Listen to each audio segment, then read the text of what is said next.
ஓம் அகம் அறிவோமா.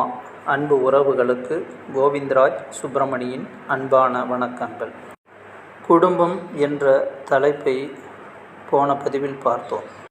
அதில் 8 வகையான திருமணங்களை பற்றி அடுத்த பதிவில் பார்ப்போம் என கூறியிருந்தோம். அதற்கு முன்பு காதல் என்ற தலைப்பை பற்றி கொஞ்சம் பார்ப்போம். திருமணம் என்ற பந்தத்துக்குள் நுழைபவர்களுக்கு பெரும்பாலும் இந்த பதிவு உபயோகமாக இருக்கும். காதல் என்றால் இன்றைய உலகில் அதையும் அன்பு என்றே சொல்கிறார்கள். காதலும் காமமும் ஒன்று, அது வேறல்ல என்றும் சொல்கிறார்கள். ஒரே பொருள் தரும் பல வார்த்தைகளை நாம் பயன்படுத்துகிறோம். ஆனால் எல்லா இடங்களிலும் ஒரே வார்த்தையை பயன்படுத்துவதில்லை. காதல் என்ற வார்த்தையை சிறு குழந்தையிடமும் பெற்றவர்களிடமும் சகோதரர்களிடமும் நட்பு பாராட்டுபவர்களிடமும் சொல்லும்போது, இவர்கள் எனக்கு மிகவும் பிரியமானவர்கள், நேசம் மிக்கவர்கள், என் மீது உரிமையுள்ளவர்கள், அக்கறையுள்ளவர்கள், மேற்சொன்ன பொருள்களில் காதல் என்ற வார்த்தையின் அர்த்தம் மாறிக்கொண்டே இருக்கும். காதல் என்பது ஒரு மயக்க நிலை. காதல் என்ற மயக்க நிலைக்கு முதல் அடித்தளமாக இருப்பது காமம். காமம் என்றால் ஆண் பெண் சேருவதை குறிப்பதற்கு மட்டுமான பொருளும் அல்ல. காமம் என்பதற்கு ஆசை என்று பொருள் உண்டு. அந்த ஆசை, நாம் ஒருவரிடம் பழகுகிறோம் என்றால் அவர்கள் மீது முதலில் நமக்கு விருப்பம் வர வேண்டும். அந்த விருப்பம்தான் ஆசை. அந்த விருப்பம் எவ்வாறு வரும் என்றால், அவர்கள் செய்யும் செயலிலோ அல்லது பேச்சிலோ அல்லது அவருடைய வசீகரத்திலோ வரலாம். அந்த விருப்பத்திற்கு பெயர்தான் ஆசை. அதை வடமொழியில் காமம் என்று சொல்லுவார்கள். நமக்கு அவர்களை பிடித்து விட்டது, ஆனால் அவர்களுக்கு நம்மை பிடிக்க வேண்டுமென்றால் அவர்களுக்கு பிடித்தமான விஷயங்களை தெரிந்து கொண்டு நாம் செய்வதன் மூலம் அவர்களின் கவனத்தை நம் மீது ஈர்க்க முடியும். ஆக காமம் என்பதுதான் முதலில் ஒருவர் மீது தோன்ற ஆரம்பிக்கும். நான் இப்போது சொல்லுவது கற்கும் விஷயத்தில் உள்ளவர்களுக்கு முழுமையாக பொருந்தும். இந்த விஷயத்தை கடந்தவர்களுக்கும் அறிவு பக்குவம் ஏற்பட்டவர்களுக்கும் இந்த காமம் என்ற வார்த்தையில், இந்த ஆசை என்ற வார்த்தையில் ஒரு தெளிவு இருக்கும். இதில் முக்கியமாக கவனிக்க வேண்டியது என்னவென்றால், காமம் என்று குறிப்பிட்ட உடனே உடல் சார்ந்த இன்பத்தை மட்டுமே மனதில் வைக்க வேண்டாம். எந்த விஷயத்தின் பேரிலோ பொருளின் பேரிலோ ஆசை வைப்பது அனைத்துமே காமம்தான். சரி, மீண்டும் விஷயத்திற்கு வருவோம். நமக்கு ஒருவரின் மேல் ஈர்ப்பு ஏற்பட்டு விட்டது. அவர்கள் நம்மை கவனிக்க வேண்டுமென்றால் அவர்களுக்கு பிடித்த விஷயங்களை நாம் செய்து அவரது கவனத்தை ஈர்க்கிறோம். அவர் தங்களை பார்க்க மாட்டாரா? தாங்கள் செய்யும் செயலை கவனித்து தன்னிடம் பேச மாட்டார்களா என மனம் ஏங்கும். நாம் செய்யக்கூடிய செயலை அவர்கள் கவனித்து நம்மை பார்த்து ஒரு சிறு புன்னகை புரிந்தாலே நாம் மகிழ்ச்சியின் உச்சத்திற்கே சென்று விடுவோம். அவர்களை பற்றி சிலாகித்து நிறைய பேசுவோம். அந்த ஒரு விஷயத்தையே பல நாள் சொல்லி கொண்டிருப்போம். இந்த மயக்க நிலைக்கு பேர்தான் காதல். ஆக அவர்களை இன்னும் கவர வேண்டும் என்பதற்காக அவர்களுக்கு பிடித்தமான விஷயங்களை எல்லாம் தொடர்ந்து செய்து கொண்டே இருப்போம். இன்றைய சினிமாவில் நடிக்கும் கதாநாயகர்களை கவர்வதற்காக அவருடைய ரசிகர்கள் அவர்கள் சொல்வதையெல்லாம் செய்கிறார்களே, அதுபோல அப்படி அவர்களை ஈர்ப்பதற்காக செய்யப்படும் செயல்கள் சரியானவையாக இருந்து இவர்களை உயர்த்தி மற்றவர்கள் மத்தியில் இவர்களுக்கு மதிப்பு ஏற்படும் போது, இவர்களுக்கு அதுவரை காதல் என்ற மயக்க நிலையிலிருந்து அவர்கள் பேர் அன்பு என்ற அடுத்த நிலைக்கு கொண்டு செல்லும். இதுவே ஒரு பெண்ணை ஒரு ஆண் விரும்புகிறான் என்றால் முதல் காரணம் அந்த பெண்ணின் வசீகரம். அந்த உடல் சார்ந்த வசீகரம் காமம். அந்த பெண்ணை கவருவதற்காக அவளுக்கு பிடித்தமான விஷயங்களை செய்யும்போது தனக்கு பிடித்தமானவற்றையெல்லாம் விட்டுவிட்டு அதை ஒரு பொருட்டாக கூட எண்ணாமல் அவர்களுக்காகவே அவன் விஷயங்களை செய்ய செய்ய மான அவமானங்களை மறந்து அந்த மயக்கத்திலேயே இருப்பான். இந்த மயக்க நிலையை தான் காதல் என்கிறார்கள். அந்த பெண் தீய பழக்கங்கள் இல்லாமல் சரியாக நடந்து கொள்பவனை, பொறுப்பானவனைத்தான் மதிப்பாள். அப்படி இருப்பவர்களைத்தான் அந்த பெண்ணிற்கு பிடிக்கும் என்றால், அதுபோல் இவன் இல்லை என்றாலும் இவன் தன்னை அதுபோல் மாற்றிக்கொள்ள முயற்சி செய்து கொண்டே இருக்கும்போது மற்றவர்களால் இவன் மதிக்கப்படுவான். இவன் ஒவ்வொரு முறையும் மதிக்கப்படும் போது அந்த பெண்ணின் மீது காதல் என்ற ஒரு மயக்கம் போய் ஒரு மதிப்பு ஏற்படும். அந்த மதிப்பு மிக மிக அதிகமாகி அன்பாக மாறும். இதுவே அந்த பெண்ணின் வசீகர தோற்றத்தின் மீது இவனுக்கு காமம் மட்டும் இருக்கும் என்றால், அந்த பெண்ணை கவர்வதற்காக போலியாக மற்ற விஷயங்களை செய்வது போல செய்து உடல் சார்ந்த இன்பங்கள் தீர்ந்த பின்பு மலரை விட்டு தேன் குடித்த பின்பு வண்டு விலகுவது போல் அவனும் விலகிவிடுவான். ஆக காமம் என்பது காதல் என்ற மயக்க நிலைக்கு கொண்டு செல்லும். நாம் யார் மீது ஆசை கொள்கிறோமோ அவர்கள் உயர்வானவர்களாக இருந்தால் நாமும் அவரை கவர்வதற்கு உயர்வான விஷயங்களை செய்யும்போது அதன் மதிப்பால் நாமும் நன்மை அடைந்து நாம் யாரை விரும்புகிறோமோ அவருக்கும் பெருமை சேர்ப்பதாக அமையும். அப்பொழுது காதல் அன்பாக மாறும். காமம் காதலாகி காதல் அன்பாக வேண்டும். காமத்திலிருந்து கடவுளுக்கு என்று ஓசோவின் புத்தகம் ஒன்று இருக்கும். காமத்தையும் கடவுளையும் இணைக்கும் பாலம்தான் காதல். ஏனென்றால் உண்மையான அன்பு அருளுக்கு கொண்டு போய் சேர்க்கும். அந்த அருள் கடவுளிடம் சேர்க்கும். இதை சிறிது புரிய வைப்பதானால், இந்த காதலை காமத்தின் அடுத்த கட்டமான அன்பை நோக்கி நகரும் மயக்க நிலை என்றும் சொல்லலாம். அன்பிற்கு முன்னதாக உள்ள அன்பின் தொடக்கமான மயக்க நிலை என்றும் சொல்லலாம். இது அவனை சரியாக வழிநடத்தினால் இது பொருந்தும். ஒருவரின் விருப்பம் காதலாகி காதல் அன்பானால் இந்த சமுதாயம் ஒன்றுபடும். ஏனென்றால் அன்பு என்பது எதையும் எதிர்பார்க்காது. ஆனால் காமம் என்பது ஒன்றை எதிர்பார்த்து வருவது. ஏதாவது ஒரு விஷயத்தில் பற்று வைத்தால்தான் அந்த விஷயத்தில் நாம் ஈர்க்கப்படுவோம். காதலுக்குள் காமம் 1% இருந்தால் அந்த 1% ஈர்ப்பால் அவன் காதலுக்குள் செல்லும்போது, அவன் முழுமையாக காதல் என்ற மயக்க நிலைக்கு செல்லும்போது காமம் மறைந்து போகும்.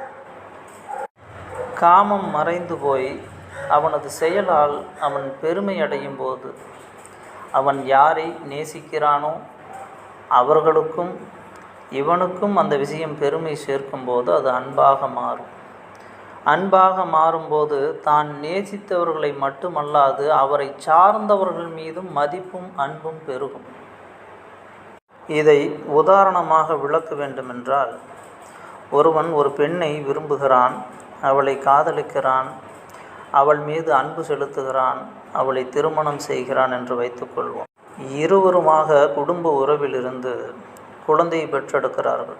இப்பொழுது இருவரும் சேர்ந்து அந்த குழந்தை மீது அன்பை செலுத்துவார்கள். தங்கள் இருவருக்கும் ஏதேனும் தொந்தரவு நேர்ந்தாலும் பரவாயில்லை, குழந்தைக்கு எந்த தொந்தரவும் வந்துவிடக்கூடாது என்று அதன் மீது அதிகமாக அன்பை வெளிப்படுத்துவார்கள். அப்படி இருக்கும்போது இப்போ இருவரிடமும் உள்ள காதல் குறைந்து விட்டதா என்றால் இல்லை. அன்பு மேலோங்க மேலோங்க காதல் என்ற விஷயத்தை தாண்டி இவர்கள் வந்து விட்டார்கள். ஒருவருக்கு 2-3 குழந்தைகள் என்று வைத்துக்கொள்வோம். 2-3 குழந்தைகள் மீதும் அவர்களுடைய அன்பு விரிவடைந்து கொண்டே செல்லும். அவர்கள் மயக்க நிலையில், காதல் என்ற மயக்க நிலையில் இருந்தால் இவ்வாறு விரிவடைந்து கொண்டு செல்லாது. அன்பு என்ற நிலைக்கு வந்தவுடன் அந்த விஷயம் பிள்ளைகள் விரிவடைந்து செல்லும்.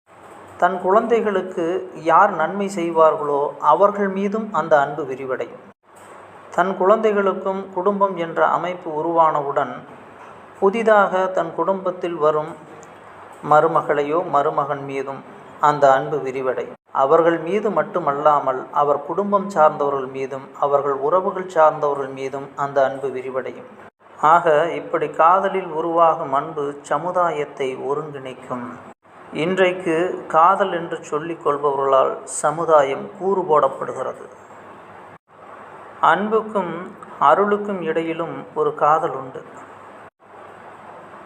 எப்படி காமத்துக்கும் அன்புக்கும் இடையில் ஒரு மயக்க நிலையான காதல் உண்டோ, அதுபோல அன்பிற்கும் அருளுக்கும் இடையிலும் ஒரு மயக்க நிலையான காதல் உண்டு.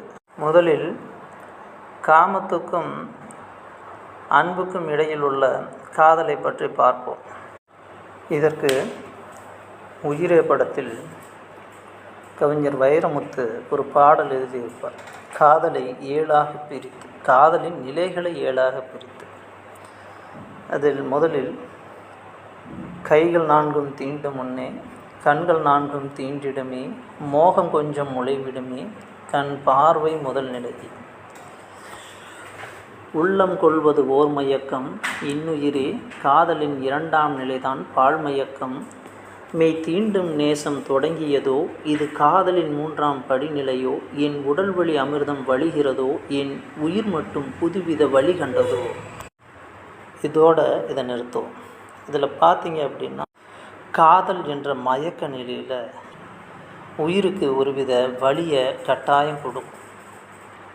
காதல் என்ற மயக்க நிலையில் ஒருத்தன் ஆழ்ந்து போயிட்டானா அதனுடைய உயிர் வலி தாங்க முடியாமல் தன்னை மாய்த்து கொள்வதற்கும் வழி இருக்கிறது. எப்படி ஒருவன் மதுவுக்கு அடிமையாகிறானோ அதுபோல். ஏனென்றால் காமம் என்பது எதிர்பார்ப்பு உடையது, ஒன்றை கொடுத்து ஒன்றை பெறுவது. ஆக தான் எதிர்பார்த்தது கிடைக்கவில்லை எனில் அந்த மயக்க நிலையிலே வலி என்பது உயிரின் வலி அதிகமாக இருப்பதாக தோன்றும். அதே காமம் காதலாக மாறும்போது கொடுக்க தோன்றுமோ தவிர எதிர்பார்க்காது. எதிர்பார்க்காதவனுக்கு வலி என்பது இருக்காது. அவருக்கு தேவைப்படுவதை கொடுக்கவில்லையே என்ற வருத்தமும் வலியும் வேண்டுமானால் இருக்குமோ தவிர தனக்கு கிடைக்கவில்லை என்ற வருத்தம் இருக்காது. ஆக காதல் என்பது அன்பானால் வாழ்க்கை இனிக்கும். அடுத்ததாக உள்ள அன்பிலிருந்து அருளை நோக்கி நகரும்போது ஏற்படும் இரண்டுக்கும் நடுவில் ஏற்படும் காதல், அதை பற்றி பார்ப்போம். பற்றற்றான் மீது பற்று வைத்த நாவுக்கரசர் பாடிய பாடல். குனித்த புருவமும் கோவை செவ்வாயிற் குமிழ்ச்சிருப்பும் பனித்த சடையும் பவளம்போல் மேனி பால்வெந்நீரும் இனித்த முடையெடுத்த பொற்பாதமும் காணப்பெற்றால் மனித்த பிறவியும் வேண்டுவதே இம்மாநிலத்தே.